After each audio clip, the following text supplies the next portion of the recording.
Good morning, my Appa are back. Here's the plan.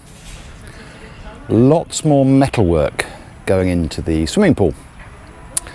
The tie beam, the intermediate tie beam for the west perimeter wall is getting concrete poured, and I imagine there'll be more work on that wall and going around the corner. Inside the house, more walls, and I think just looking up now, there's again guys upstairs, so we'll keep an eye on what they're up to. Also, as I wander around today, I'm going to try and address a few comments and questions that have come up in the comments section. What could possibly go wrong?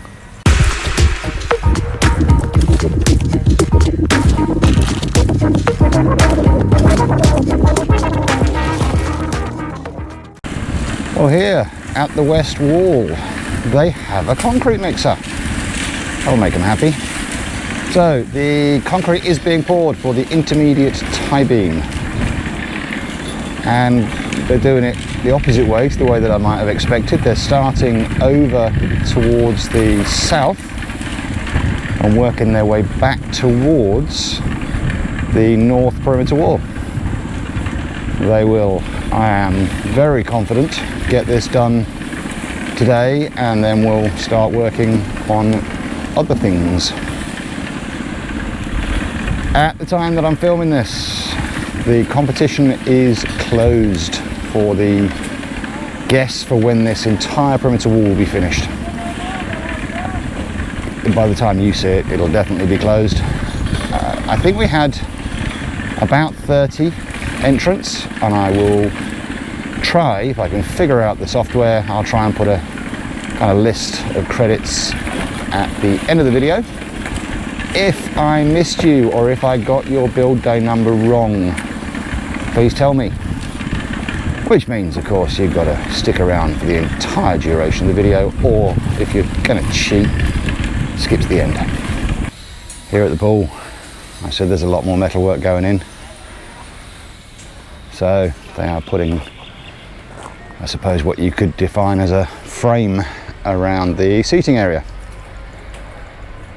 Grant Pallant put in a great suggestion, saying get a laser level, check that this seating area and the platform are level. We do have a laser level on site, Grant, and I have asked them to use it.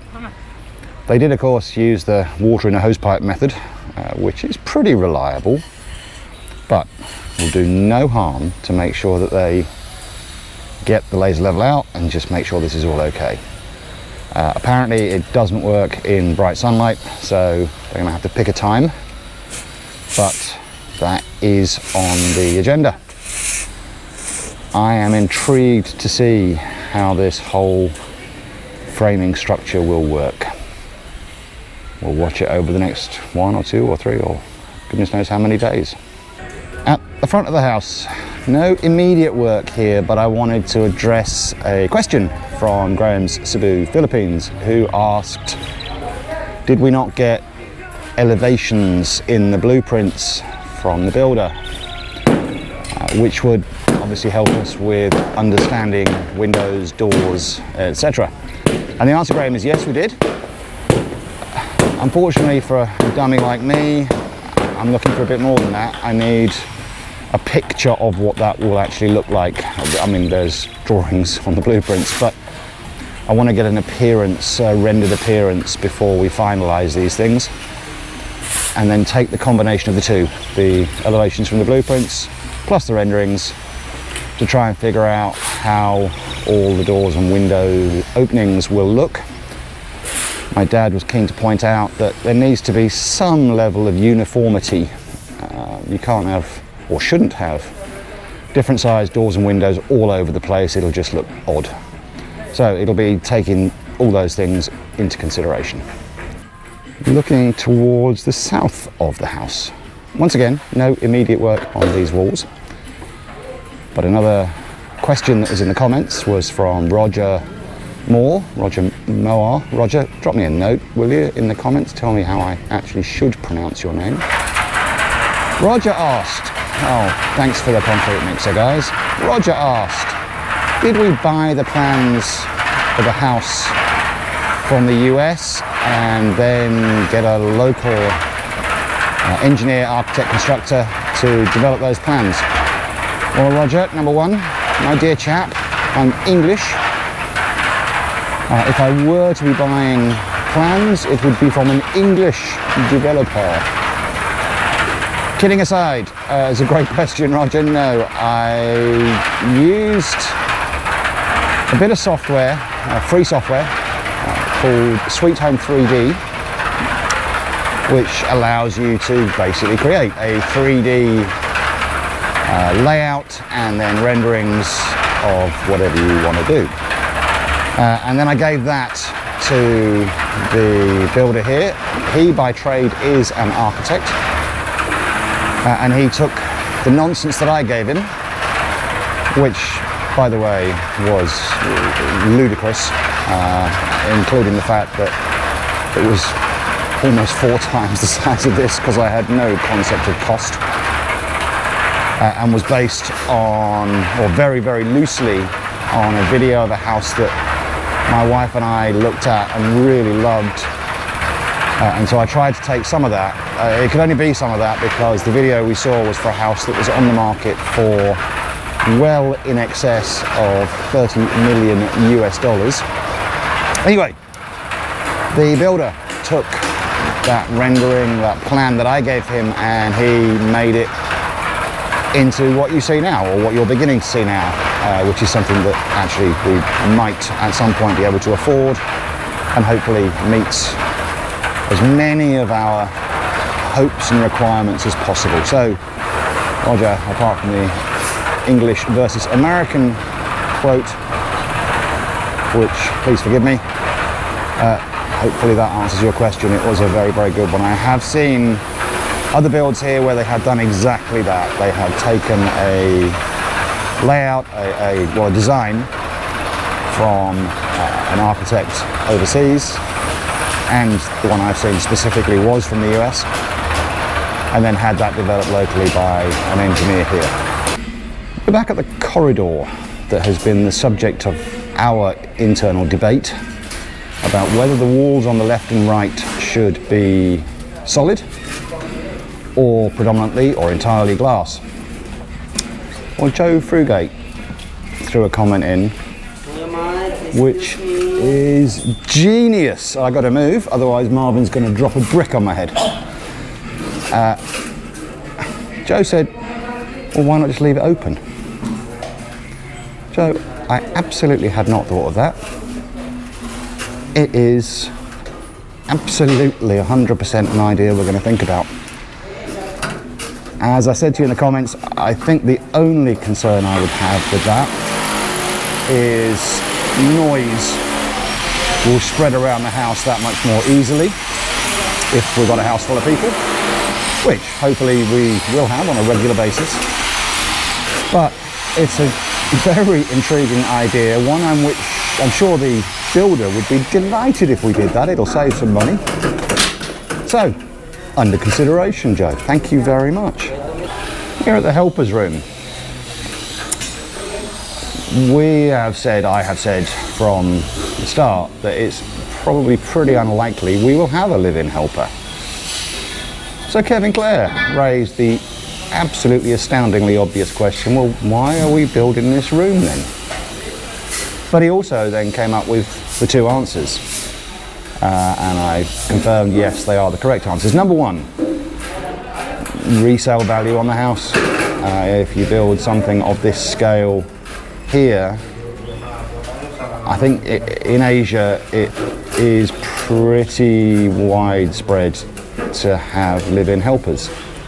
And if we didn't have this, we would probably impact the resale value. Not that we have any plans to sell. But that's the first reason. And the second reason is that, you know, there is just a chance that at some point we will have a live-in helper. So not to do it would probably have been a mistake. We were fortunate, we're very fortunate in that we have the space that we can include this in the building without really losing too much from anywhere else. So we are very, very lucky in that regard. So yeah, Kevin, great question. Here in the home theatre room, where Marvin has clearly taken his happy pills this morning, Steve L asked, well, what are the plans for this room? And Steve, the answer is, I wish I knew. I have watched countless videos about home theatres, and I'm still not sure what we're going to do, but here's what I do think is going to happen. Well, firstly, I don't think it's going to be a fully kitted out, or even close to being a fully kitted out home theatre room when this build is complete, because I'm not sure I have the money for the equipment that I want. But here's the plan, roughly. Very, very, very, very roughly. We will soundproof the room. Again, not entirely sure of the mechanism for that, but we will have to soundproof both the walls and the ceiling. We will wire it for a system that, if you're familiar with home theatres, defines the number of speakers you're going to put in. And the system we're going to wire for, I think, is what would be called a 7.2.4 or possibly a 7.2.6 system. 7 fundamentally is the number of speakers that are, if you like, at ear level. They're not all at ear level necessarily, but very roughly. 2 is the number of subwoofers to give you the bass. And the 4 or the 6 at the end is the number of speakers that will stick up in the ceiling. So Steve, not quite sure yet on whether it's a 0.4 or a 0.6. I suspect we might try and wire for a 0.6. The screen, which I'll just swing around, I will swing around, but you might get blinded by the sun. Let's just go around this way.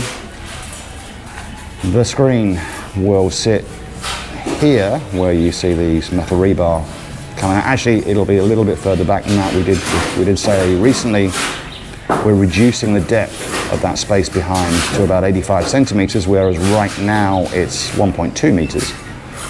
But the screen will sit here. Probably it'll be, I think, about 150 inch, could be a little bigger. Diagonal screen size. It'll be acoustically transparent, which will allow us to mount speakers immediately behind it, which, as far as I can tell, seems to be one of the preferred ways of going when you put your front wall of speakers in place. Beyond that, we will then have, this is where the plan changed, keep your dizzy pills on. I think the AV rack with all the equipment most likely now will go in that corner at the back. The projector will not be a short throw projector, so we have to set it back quite a bit, and I have looked at all the dimensions for this stuff, but the projector will be up here. If I can at some point afford it, it'll be a 4K projector. That might be many, many, many years down the road. So that's my initial thoughts on all of this, Steve. We will, as much as we do involve this in the build, I'll keep telling you what we're planning, and please, given your knowledge and experience, tell me what I'm doing wrong. So what is going on this morning? Well, what is not going on is this wall is still here. That has to come out at some point, but obviously not urgent. You've already seen they are working on the walls here in the home theatre. Marvin has nearly got us up to height on that back wall. Ron Well is getting the wall for the entrance hall up to height. Only partial concrete hollow block height left. I mean, part of one hollow block to fill in that gap on that side. Here in the spa and gym, I think the top part of the bathroom, I can't remember. Is that new? Ah, well, it's either new or it's relatively new. There is a question my wife has asked whether we should actually keep this wall straight in front of me that separates the spa from the gym. So that is to be resolved.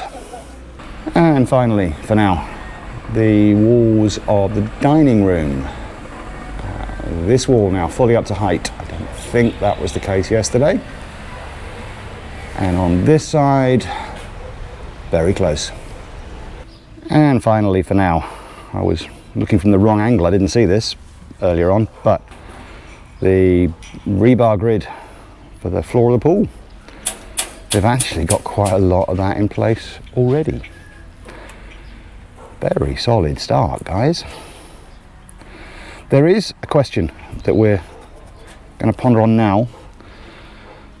I think the plan is that the steps into the pool are likely to be, I don't know if it's in this corner or somewhere around here, but something we need to quickly decide on before they go too far with this grid is, should we have a very shallow area so very small kids can play in here, obviously still supervised, but just basically so they can splash around. I don't want them to have to dig up a load of this grid, so we're going to go and try and make that decision right now. But that was a suggestion. I think it was Ralmo. Apologies if that's incorrect, but it was a very good idea. It's lunchtime, so there's no one around, which is why I'm here.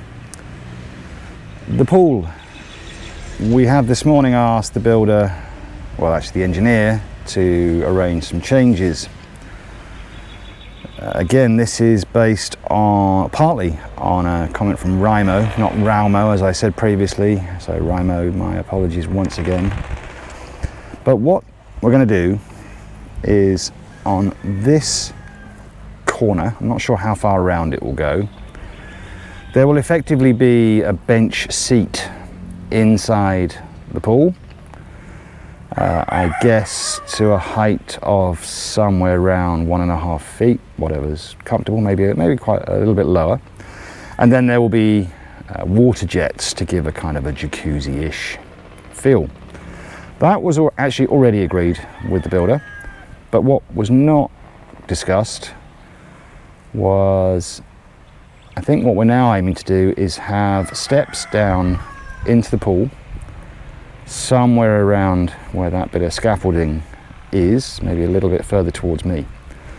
From that point, roughly, round to where the bridge will cross over onto the platform, we're going to keep that at a very, very low height, probably between 6 inches and a foot.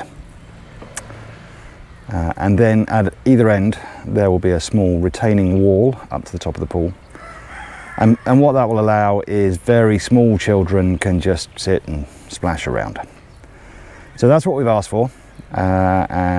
Hopefully we've not caused too much damage by asking for it now, in terms of the work that's been done already. Obviously they dug out a load of soil which they're now going to have to backfill.